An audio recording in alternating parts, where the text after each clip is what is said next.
Olá, e a gente começa o programa com um dado alarmante. Segundo a ONU, cerca de 3 bilhões de pessoas podem ser afetadas pela falta de água até 2025. Um bem natural cada vez mais ameaçado pelas catástrofes ambientais. O tema é de vital importância. O Senado realizou uma sessão que reuniu especialistas para discutir a gestão dos recursos hídricos no país.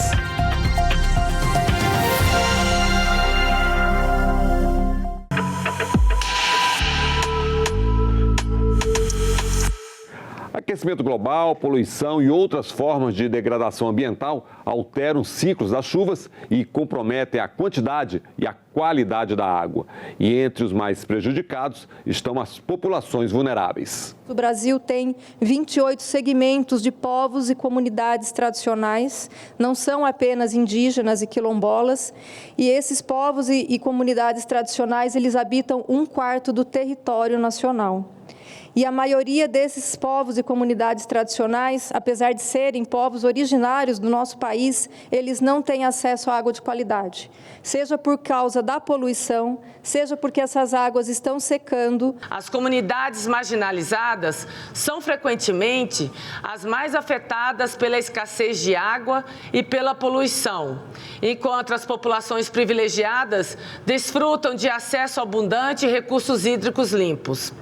Essa divisão não apenas agrava a crise hídrica, mas também reforça um ciclo de desigualdade que perpetua o sofrimento de milhões de pessoas em todo o mundo.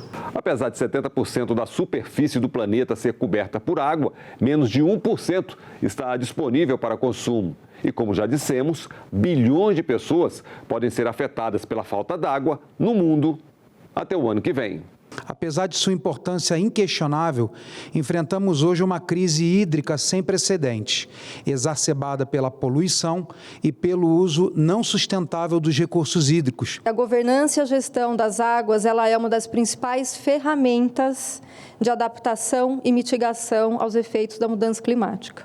Não existe adaptação e mitigação sem gestão de águas, não existe justiça social sem gestão das águas e não existe combate à fome sem a gestão das águas. Então, aqui fica claro a responsabilidade que nós, gestores, temos em relação a esse tema. A água potável, um direito básico humano, ainda é inacessível para bilhões de pessoas ao redor do mundo. E a falta de acesso à água segura e saneamento básico é uma crise de saúde pública, levando a doenças e morte prematura, especialmente em comunidades vulneráveis em países em desenvolvimento. E o Brasil? Temos a maior reserva de água potável do planeta, 12%. Por outro lado, temos saneamento básico deficiente, distribuição irregular e desperdício. O setor elétrico ditou a hegemonia do uso da água de grandes rios do Brasil, como, por exemplo, o Rio Tietê, o Rio Paraná, o próprio Rio São Francisco, né? Rios que tiveram suas águas represadas e barradas e que hoje tem uma enorme perda de qualidade dessas águas, da identidade de suas comunidades e traz, infelizmente, a convivência com a escassez hídrica à margem de grandes volumes de água contaminada por ausência de saneamento básico. Brasília, capital do país, é berço das águas, nós estamos no Cerrado. E essas águas que são conectadas de tal forma que não nos permite ignorar os efeitos dos erros de ocupação, da não preservação, o não cuidado com as áreas produtoras de água. Como essa gestão desastrosa da ocupação do DF impacta e compromete o equilíbrio hídrico e ambiental de outras regiões do país. São milhares de nascentes que brotam aqui no DF e que correm formando córregos que vão alimentar as bacias hidrográficas do país. E quem cuida da gestão da água no Brasil? O país tem a Política Nacional de Recursos Hídricos, que é a nossa lei maior. E quem executa essa legislação é a ANA, a Agência Nacional de Águas e Saneamento Básico. E tem ainda o Conselho Nacional de Recursos Hídricos, colegiado que atua como mediador entre os diversos usuários e é um dos principais responsáveis pela gestão da água no país.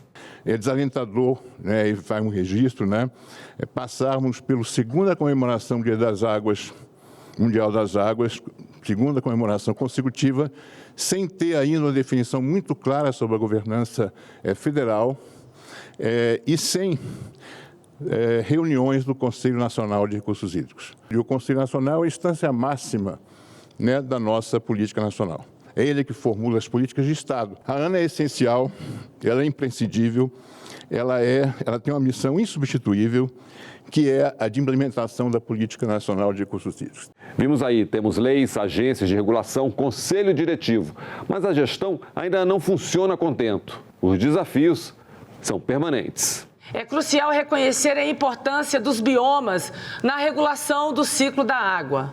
Os biomas desempenham um papel vital na produção e distribuição de água, influenciando diretamente sua disponibilidade em diferentes regiões. A Amazônia, por exemplo, produz diariamente uma quantidade significativa de água através do processo de transpiração das árvores, contribuindo para a formação de chuvas em vastas áreas do continente. O cerrado precisa ser protegido. Hoje, a lei permite que se devaste 80% da área para plantio, para criação de gado. Então, você tira uma mata virgem de cerrado. É essa mata virgem de cerrado, esse cerrado, essa floresta invertida, que garante a infiltração de água, que vai abastecer nossos lençóis freáticos e os nossos aquíferos. Então, nós não podemos ficar assistindo essa devastação. Proteger e restaurar esses biomas não é apenas uma questão de conservação ambiental, mas uma medida essencial para garantir a sustentabilidade de nossos recursos hídricos e a resiliência de nossas comunidades diante das mudanças climáticas. A aprovação na Comissão de Constituição e Justiça da Câmara dos Deputados de um projeto de lei, o projeto 364 de 2019, que numa única ação altera novamente o Código Florestal e coloca em risco mais de 48 milhões de hectares em todos os biomas brasileiros, de formações essenciais, aquelas formações não florestais, que são os campos nativos, os campos de altitudes, as veredas, as savanas, essas áreas extremamente frágeis, mas que são essenciais de serem protegidas e mantidas para a produção de água, para a recarga de aquíferos, para a manutenção do ciclo hidrológico. Então, é fundamental que o Senado possa acolher a comunidade científica, que a legislação brasileira volte a ser elaborada com apoio da comunidade científica, da sociedade civil, das comunidades tradicionais, das comunidades e povos ribeirinhos. Insegurança climática, crise hídrica, conflitos de interesse e a atuação do Legislativo. Acompanhe. Como representante do povo, temos o dever inalienável de agir em prol da preservação e do acesso equitativo da água. Devemos fortalecer nossas leis e políticas para garantir que a água seja tratada como um direito humano básico, não sujeita estritamente a leis do mercado. O Poder Legislativo desempenha um papel crucial nesse processo, criando e implementando legislações que promovam a gestão sustentável dos recursos hídricos, protejam os direitos das comunidades mais vulneráveis e assegurem a preservação de nossos ecossistemas essenciais. Que o nosso Congresso Nacional esteja atento, não permita retrocessos, que esse parlamento retorne, que o Congresso Nacional retorne a ser a casa que acolhe a sociedade civil, a casa que é a formuladora da nossa legislação, mas que, acima de tudo, também defende a nossa Constituição Verde, Azul e Democrática de 1988. É preciso aperfeiçoar a nossa Constituição para reconhecer o acesso à água como direito fundamental dos brasileiros e brasileiras. Não podemos ser conhecidos como o país que libera, que autoriza e que flexibiliza o licenciamento ambiental, como se esse importante instrumento de planejamento estratégico fosse um mero instrumento burocrático, e aí colocando em risco as nossas águas, os nossos recursos naturais e toda a nossa biodiversidade. E as previsões futuras não são nada positivas. É urgente preparar o país para mais adversidades climáticas. Nos próximos 60 anos, 60, 80 anos, o que vai acontecer? Quais são as projeções, as expectativas que nós temos de mudanças? E, infelizmente, as informações não são as que a gente gostaria. Nós temos tendências que mostram, a partir desses estudos que foram feitos em mais de 400 mil trechos de rios no Brasil, que o Nordeste e o Norte sofrerão secas mais intensas e mais agudas, que a região Sul terá mais água, porém não de forma dispersa, e sim de forma concentrada, gerando enchentes, enxurradas, como as que a gente tem visto recorrentemente. O Centro-Oeste, principalmente o bioma do Pantanal, que é a maior área de umedal, a maior área úmida do planeta, estará mais seco. E no Sudeste teremos menor disponibilidade hídrica, onde estão concentradas as grandes capitais, as grandes cidades do Brasil, e grande parte da população do Brasil e da produção industrial e da produção agrícola também está na região Sudeste. O ano de 2023 ele foi bastante sintomático em mostrar o que nos espera num futuro próximo e longínquo em termos de recursos hídricos, né? Nós superamos aí as marcas históricas de secas e enchentes, e ficou claro que a sociedade brasileira não está preparada para lidar com esses eventos. E a crise climática, ela nos impõe o desafio da segurança hídrica. E, em termos ambientais, nesse sentido, é urgente cuidar das áreas de recargas de aquífero, que a Lúcia acabou de trazer para a gente, das florestas que abastecem os rios voadores e que produzem as chuvas, da vazão média dos rios e também das zonas úmidas.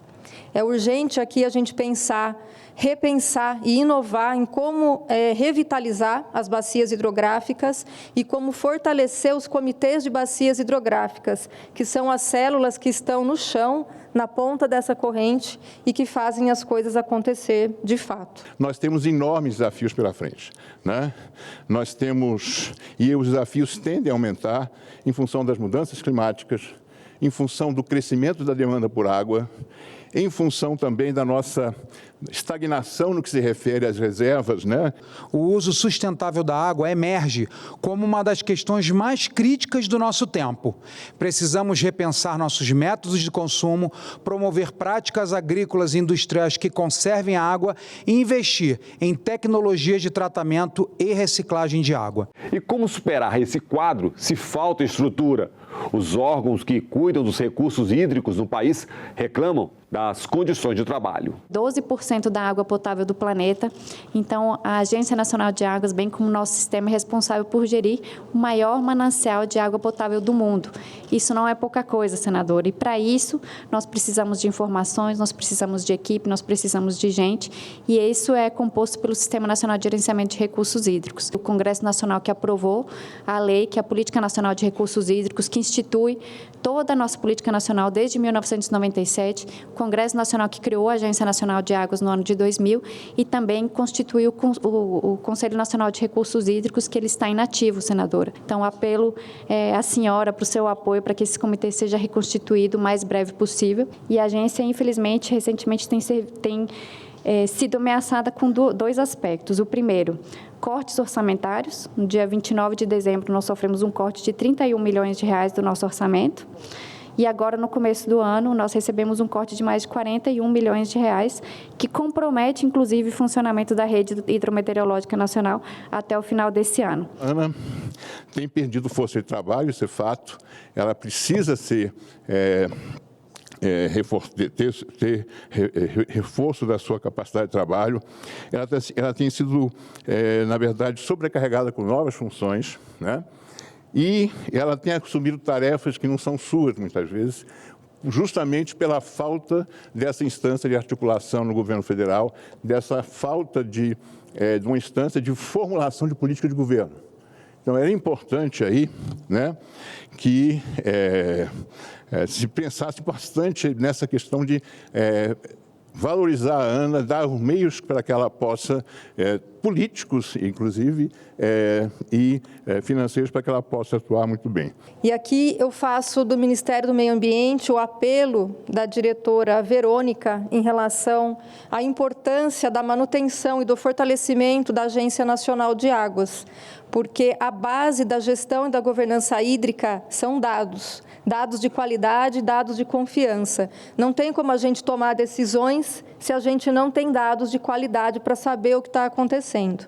Fazer gestão de recursos hídricos sem dados é um jogo de azar e todos perderão, do mais rico ao mais pobre, todos sairão perdendo. Mas, no outro lado, o país ainda discute como deve ser a governança, a responsabilidade pela gestão dos recursos hídricos. Esse enfraquecimento da política já tem sido observado há certo tempo, né?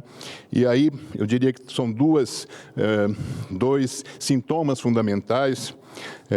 Já se sentia no passado, na gestão anterior do governo federal, a falta de uma instância de coordenação, de articulação das políticas, tá, no nível federal, e uma certa representação incipiente da sociedade civil e dos estados no próprio conselho e dos usuários também, um conselho nacional que não é, um verdadeiro conselho federal. Isso é muito importante, a água é um bem público compartilhado e os estados têm um enorme papel nesse processo e, se nós pegarmos a composição histórica do Conselho Nacional, verifica-se aí que os estados têm sido sistematicamente subrepresentados, né? São representações de grupos de estados e não se tem aí devido reconhecimento do papel federativo. Nós estamos convivendo com essa situação, então nós temos um desafio importante de esclarecer como é que se dará a governança das águas no nível federal no Brasil. Precisamos reorganizar, precisamos revalorizar e empoderar a política nacional. Restabelecer o Conselho Nacional de Recursos Hídricos, com ampla participação da sociedade civil, com equilíbrio de gênero, com inclusão social, é fundamental para a governança da água. Também é fundamental que a agenda da água seja tratada no governo brasileiro como uma agenda de extrema relevância, como uma agenda estratégica, assim como nós estamos começando a trabalhar na agenda climática. A água não pode ser trabalhada apenas como uma agenda de mitigação e adaptação durante a emergência climática. Água de todos, problema coletivo, interesse nacional, o papel do Senado e a busca de soluções. Eu acho que merece um momento de reflexão e nada melhor, o locus, a casa da federação, porque esse é um problema federativo em sua essência, né? É importantíssimo ter envolvimento dos estados, municípios, da União, da sociedade, né?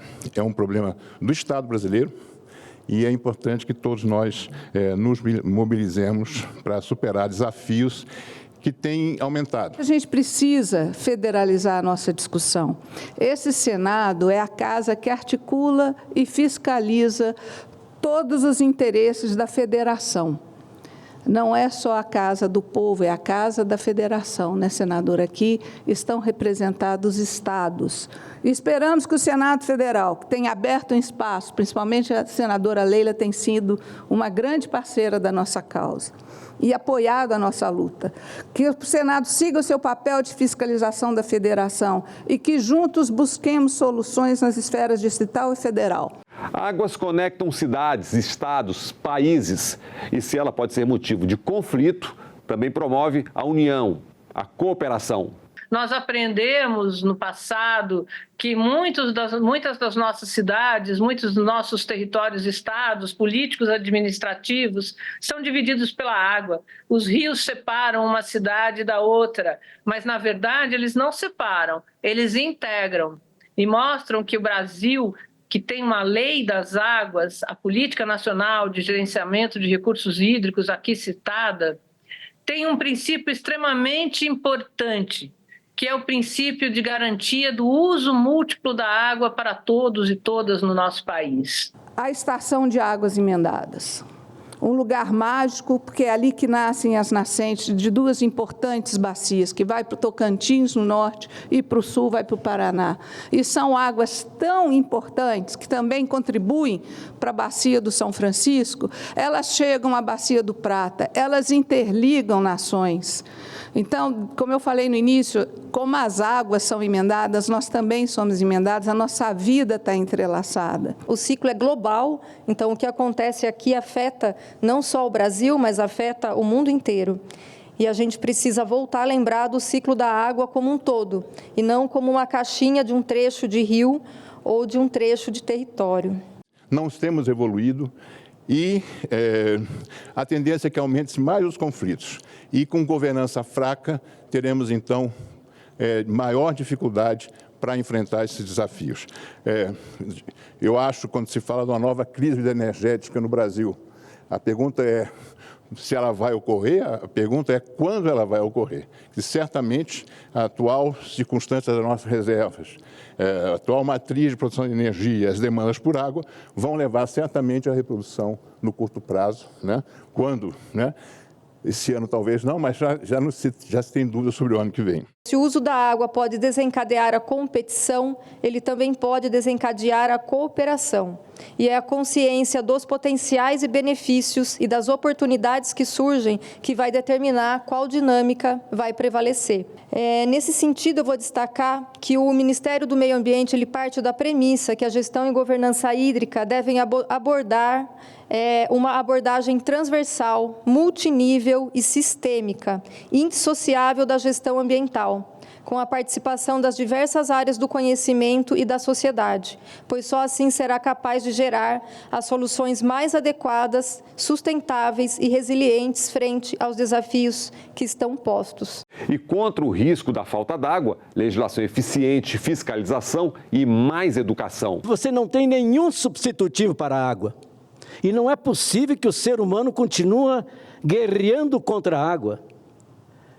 Porque nós estamos, na verdade, numa situação muito crítica, que é exatamente não compreender a cultura da água. Até quando não vamos perceber os gemidos da Mãe Terra, que todo dia está nos dizendo em todos os cantos e recantos do planeta, mudem, eu não aguento mais, é outro modelo de produção e consumo, é outro padrão, não é possível.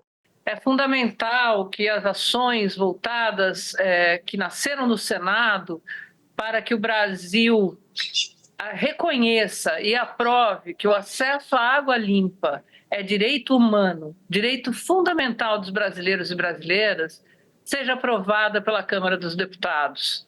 Embora essa sessão ocorra no Senado, que é autor da PEC número 6, o projeto de emenda à Constituição, que reconhece esse direito humano de acesso à água limpa, isso foi aprovado por unanimidade aqui no Senado, mas até hoje ainda não foi aprovado na Câmara. A emergência climática nos impõe obrigações mais céleres, ações mais céleres e, principalmente, corresponsabilidade na restauração dos ecossistemas, principalmente das florestas, como muito foi bem dito aqui, dos nossos biomas do Brasil, que são responsáveis por garantir segurança hídrica para a nossa população, saúde, bem-estar, biodiversidade. A ONU conclui com o voto do Brasil a Agenda de Ação da Água até 2030.